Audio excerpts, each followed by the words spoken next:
Welcome to Discovering. When I'm shopping for quality products, I look in the UP first. We'll take a look at some handmade, custom fishing rods made right here in the Upper Peninsula. I can make ice rods, I can make saltwater rods, steelhead rods, bass rods, walleye, pretty much anything that anyone wants. Put your feet up and the remote down. It's Monday night and time for Upper Michigan's very own Discovering.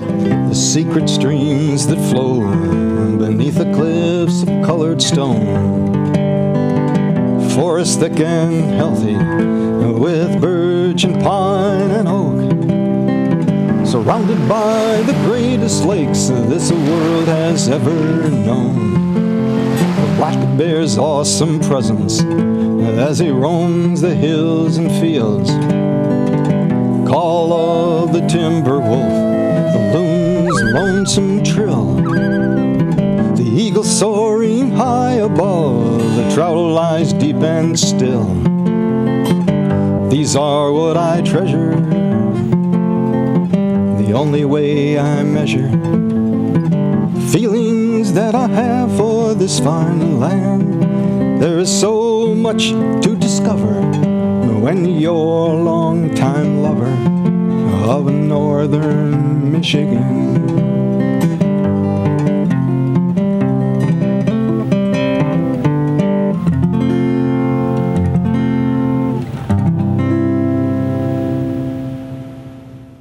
For many a fisherman, a standard off-the-store rack fishing rod is adequate. For some, it's a bit more personal. I stopped in at the shop of Pat Magdaleno for a look at the tedious job of building a handmade custom fishing rod. It's either a different design, different size. I do different tapers, straight tapers. This is an all black one I did for one of my buddies. The blue cork looks really nice. Yeah, I don't think I've done two of the same exact handle. And I make some nice ice rods. I do a power noodle, and then I also do carbon.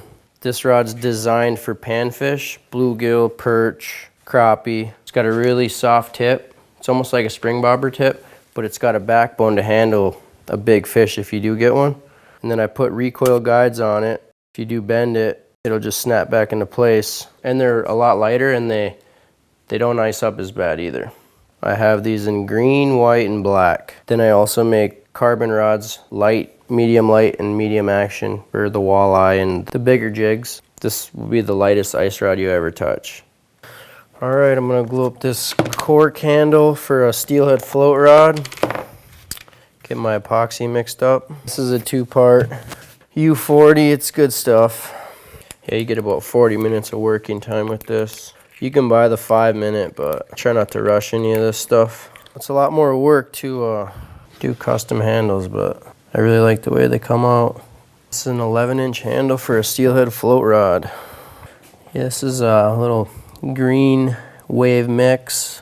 You want to get that epoxy really good in the middle here, because you're going to be sanding down about anywhere from 1/4 inch to 1/2 inch on the outside, so the center is really crucial. This cork right here is a green burl. This is a light mix. This is a wave mix.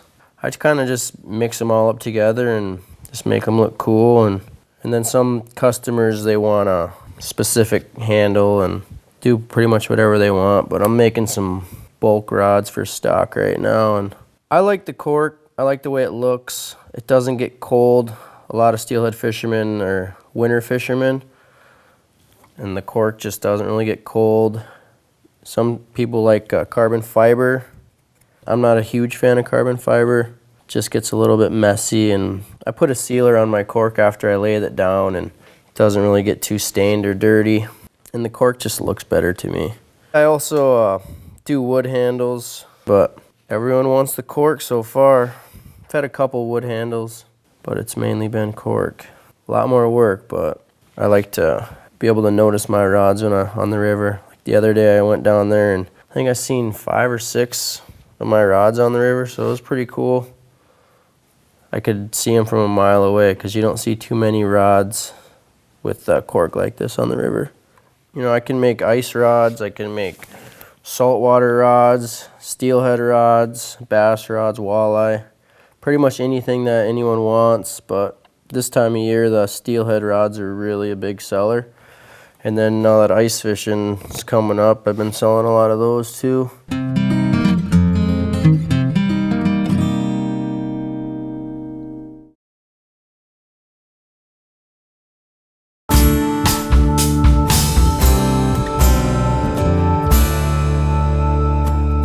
Put the washer to separate them. This is the handle, the bottom section, and then just so I don't glue them together, and I know that's a separate. And this is the foregrip, 5-inch foregrip for the top. Once I glue this together, let it dry, put it on the lathe it down, and then I'll remount the inside to fit the blank. Every blank's different, so I have a bunch of different reamers for each blank. Got a lot of different corks. Can pretty much get anything you want. We got a medium mix, dark mix, but the dark mix is just burnt. It's a little bit harder to sand. It's a little bit more expensive. Green burl, red burl, blue. Most of my rods get the dark mix. I like the look of that. Lots to learn though. I've been building for less than a year. I've probably done about 70 rods. I'm still learning a ton. It's fun though. I enjoy it. I've done a lot of traveling to learn how to do it right, hands-on. Been down to Illinois to see my buddy Chase Painter. He helped me get the ice rods dialed in. That was a huge help. And then I went to a few conventions in Minnesota to learn how to do it right there too. You don't want to get them too tight because then it'll bend the cork, and when you take it off it'll look funny. But you want to get them pretty snug to make sure they have a nice bond. I usually wipe off the excess so I don't have to sand it. And then I'll line the cork up so it's not all uneven when you put it on the lathe. It should be good. That's ready to get dried and laid down. That'll look pretty cool. I'll usually start out with like a really coarse drywall sandpaper to get my shape down. And then I'll go down a little bit to about 180. I usually take them down to about an inch and an eighth. And the more you take off, it'll get rid of the glue lines from when you glued the cork together. Not every handle is going to be exactly perfect because they're all handmade, but you get them as straight as you can. And after that, I'll use a 220, a regular sandpaper. And I always bevel the edges just a little bit to prevent chipping. Some people like the tapered, or this one's just going to be a straight for a bottom handle on a float rod. Then after the 220, I'll take 400 of wet sandpaper, and I'll hit it with that real quick. And I'll take a little bit of steel wool, just finish it off with that. Good to go, and then I'll seal it, and then it'll be ready to get put on. Or sometimes I'll seal it after I put it on the blank. Doesn't matter when you do it. The sealer just protects it and helps it from not getting stained. Brings out the color in it too. It looks a lot better after it's sealed. On the foregrip, I always inset a fly seat into it, so it's nice and low profile, looks nice. You're holding on to more cork than a real seat because the aluminum gets cold when you're fishing in 30-degree temps. Every rod has a spine. It's the way that the blank was meant to bend. So you just bend it and twist it a little bit, and it'll snap into place. Felt right there. And I mark it, and then I'll check it again. Right in place there on your line. And that's, you want to put your reel seat in line there. Now you got to remount the inside of the handle so it fits the blank.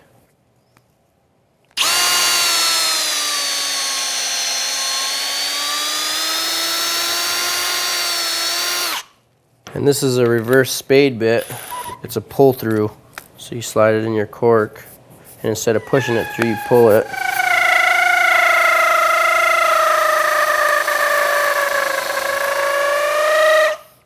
You want to pull it slow, but you want your drill at a high RPM.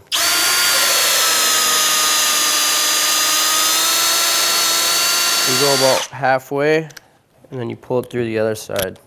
It just centers it a lot better.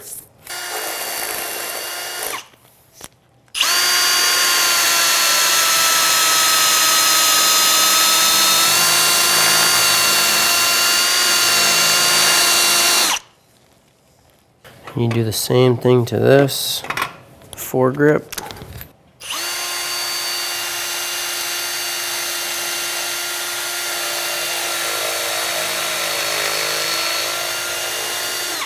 Let's see how much we gotta go. Quite a bit there, so. And then we're gonna get our reamer and ream it out to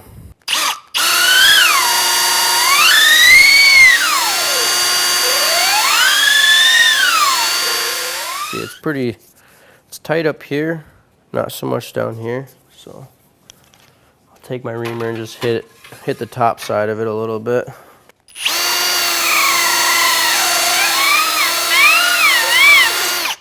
And when you just want it a little bit snug, you don't want it too tight because it'll just push all the epoxy out when you go to, but you don't want it too loose either. Just a little bit snug so it'll stay there, but not too tight. Then you put your reel seat on. You got a little trim piece here. Put that on first. Reel seat. And then you ream out the foregrip. And the foregrip, it'll just inset right in there like that, and it's ready for epoxy.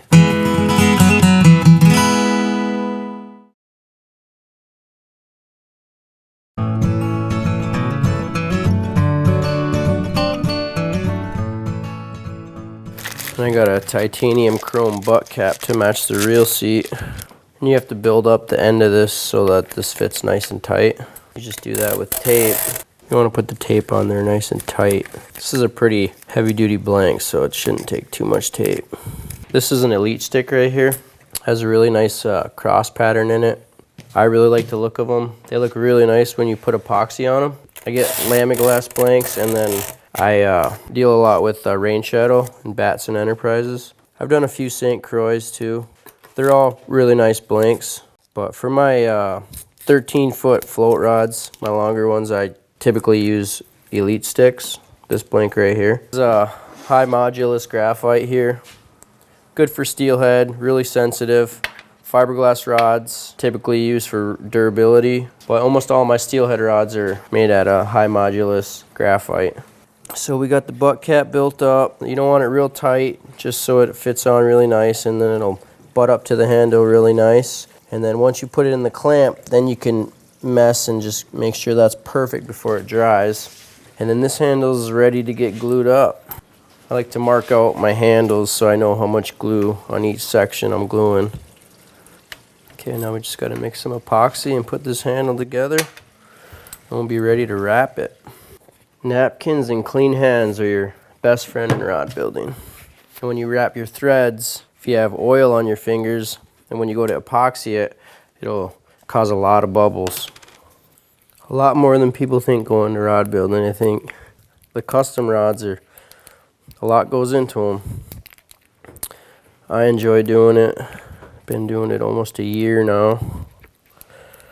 Pretty much anything to do with fishing, I love.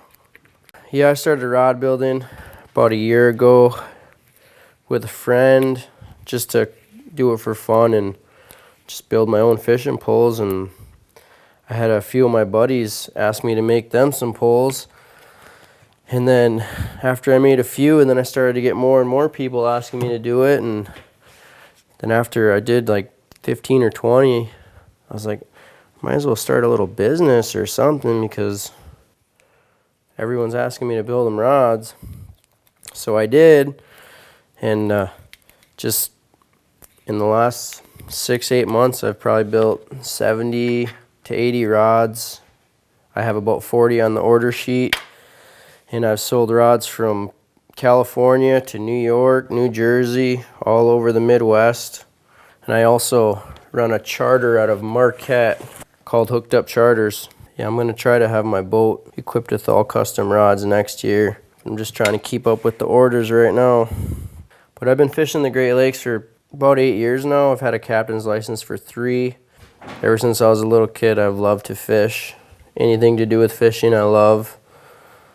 And rod building's part of it. It's pretty awesome to go make a rod and then take it to the river and catch a trophy fish on it. You could be a little bit messy with the epoxy because I'd Rather have a little bit more cleanup than to have something come apart on a customer. That's never good. Then I get the epoxy in the tape so it's all bonded together. And when you bring this handle down, you always want to twist it. You want to feel a little bit of resistance when you're making sure the epoxy's getting in there really good. And I like to pack the butt cap in the epoxy too. You don't want to use tape that goes all the way past the butt cap. You want to have bond between the butt cap and the blank directly. Use a little bit of alcohol for cleanup. Then once you clamp it together, you give it another little cleanup. And there's a little bit of slack in there. They make trim pieces on the inside you could put in. I just use a little bit of tape to make it so it centers it. Just make an arbor. With the smaller blanks, I usually use a arbor insert. You glue it in there. But with this blank, it's so big, you don't need too much. Just a little bit to keep it tight. You always want a little bit of room for the epoxy. See now that arbor, the seat fits nice in there, and then you're ready to glue that up. You always want to pack the edges of the tape. I like to put a piece of tape on the threads so when you put over the epoxy, it gets on the tape and you can just peel it off instead of it getting all over the real seat. Once you get close to your little trim piece there, then you just pull the tape off. Still have a little bit of cleanup, but minimal. Now you're ready to put the foregrip on. I like to load it up with this because it's got the inset, so that'll take all the extra epoxy in there. Then once you get that glued up, you want to make sure your reel seat's in line with the spline. Just line the seat up with your mark that you made earlier. It's ready to get clamped, and then you do your final cleanup. And it'll be dry in about 6 hours. You don't want to clamp them down too tight, otherwise it'll tweak the cork. Then when it's dried, it'll be all bent. And when you clamp it, you just want to make sure that it's even and it's not on an angle, this piece of wood here. And now you could do your final cleanup. And this will be ready to get wrapped tomorrow. Then I like to give the blank a little wash down because in case you touched it with the epoxy, it's a lot easier to get off now than it is going to be tomorrow. So this is ready to go.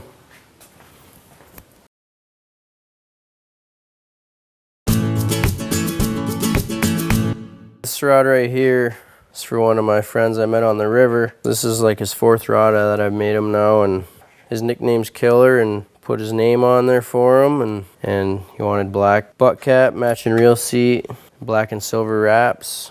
So now I'm gonna seal the cork. Brings out some color in it and it protects it from stains and getting chipped and stuff like that. I usually seal it and then epoxy and then put it on my dryer. It'll be done the next day. Just let that spin slow for a little while. And I got my rod marked out where the guides go. Just heat up the guide foot, melt it a little bit, put it in place. The ferrule wrap here that connects to the bottom half of the rod, you always want to put a wrap there too. It just looks better. So I'll wrap this threader on there one time. So you want to wrap over the tag so it'll just lock it in place. And then you can start your wrap. I like to cut this thread off at the bottom of the rod just so it's not as noticeable. I'm going to put a silver pinstripe. This is metallic silver. I'll move this thread over a little bit and then squeeze the silver in there and then just wrap it like that. And I'll wrap over it about 3 times. I'm going to put double pinstripes, so wrap it with the black again. So I'll make one more pinstripe. I'll wrap over it twice. And when you finish it, I use a little piece of braided line. You can use thread too. And you wrap over that loop anywhere from 4 to 6 times. Then you take this tag and you put it through that loop, pull that tight, and there's your knot. That's how it locks itself in place. Start your first eye. You put your pull through in. And if you sometimes get a little bit of gaps, you just get your little tool. You can move the threads around a little bit, tighten them up. And I'll wrap this one and then I'll put a little trim piece on there.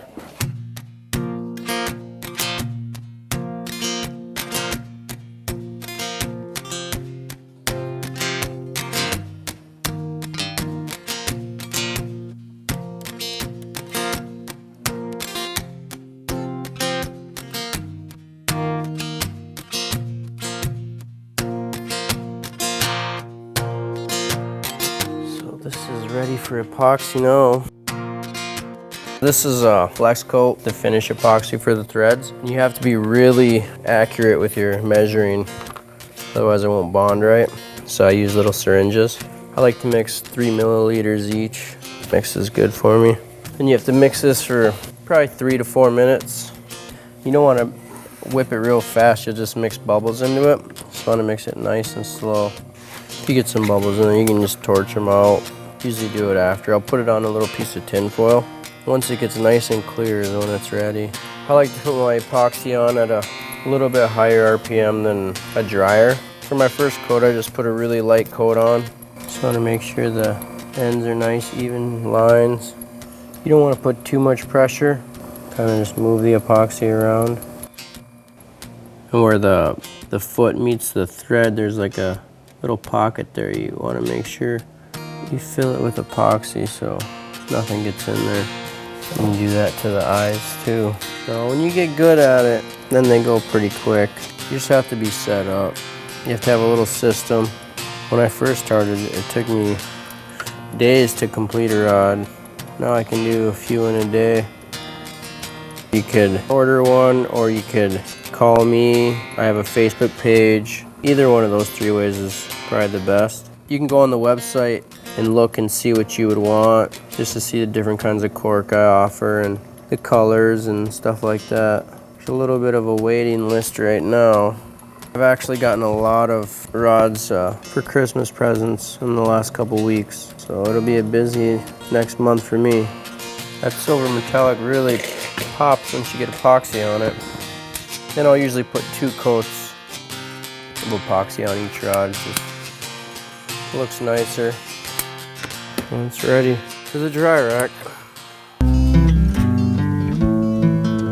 Well, that's it for this week. Be sure to check out 906outdoors.com, where you'll find the 906 Fishing Report, TV6 weather, shopping, and more.